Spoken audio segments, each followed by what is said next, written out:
now where we can start plasterboarding the ceilings. So if you just come across here, you can see that we've got as pipe work in to us radiators upstairs.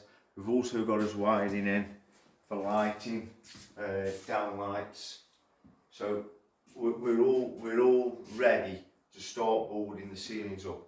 So very first off, what we've done, we've gone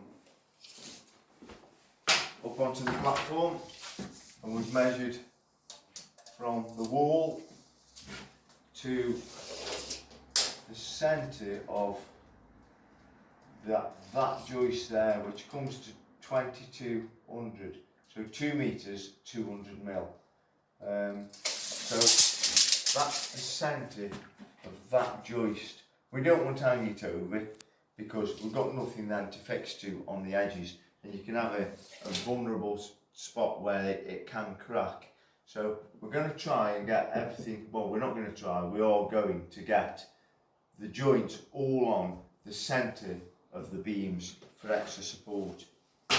So what I shall do now is measure across there, and as you can see it's 2200.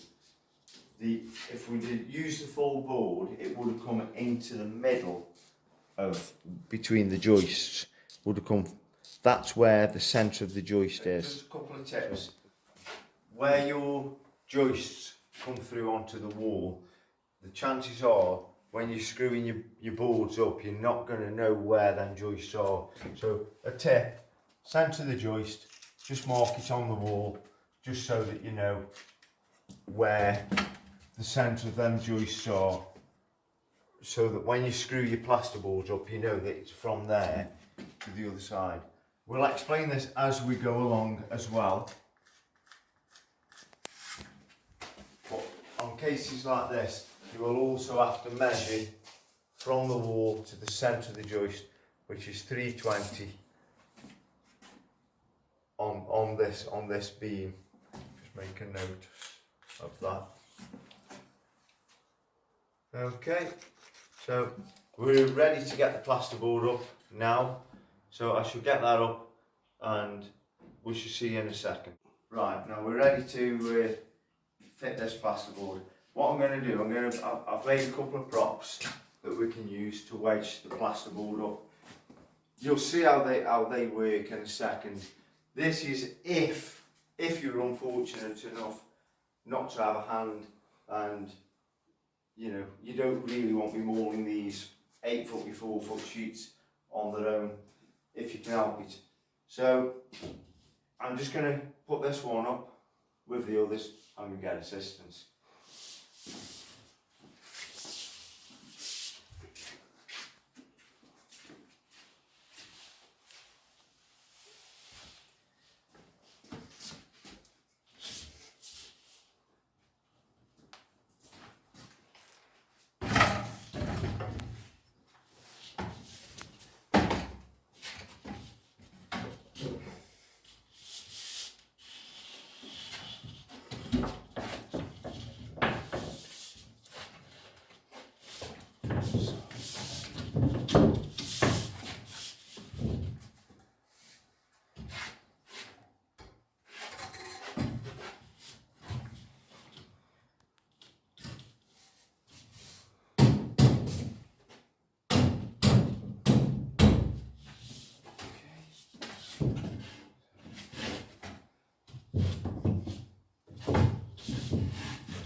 So that's now propped in position with my props. I can now relax a little bit the fact that they are up there. Make sure they push up against your back wall and this side to your other wall, but you might have to release them off slightly. That's it.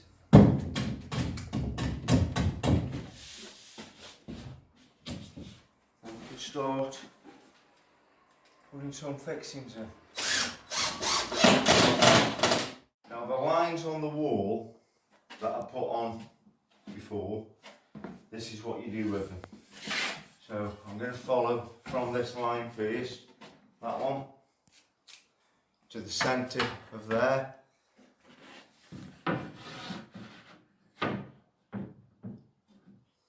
So you now know that that is the centre of your joist. So that's your screw end line where you would put your fixings. So we can do that over this side as well. We'll do it all the way down.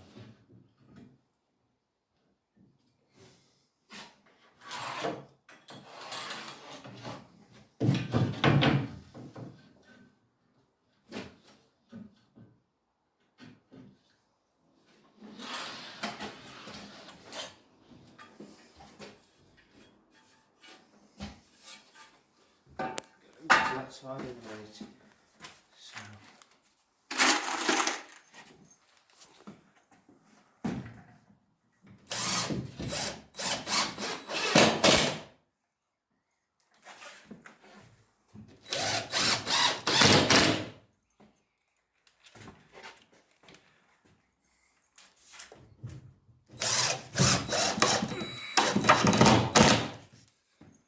Try not to sink the screws in too deep.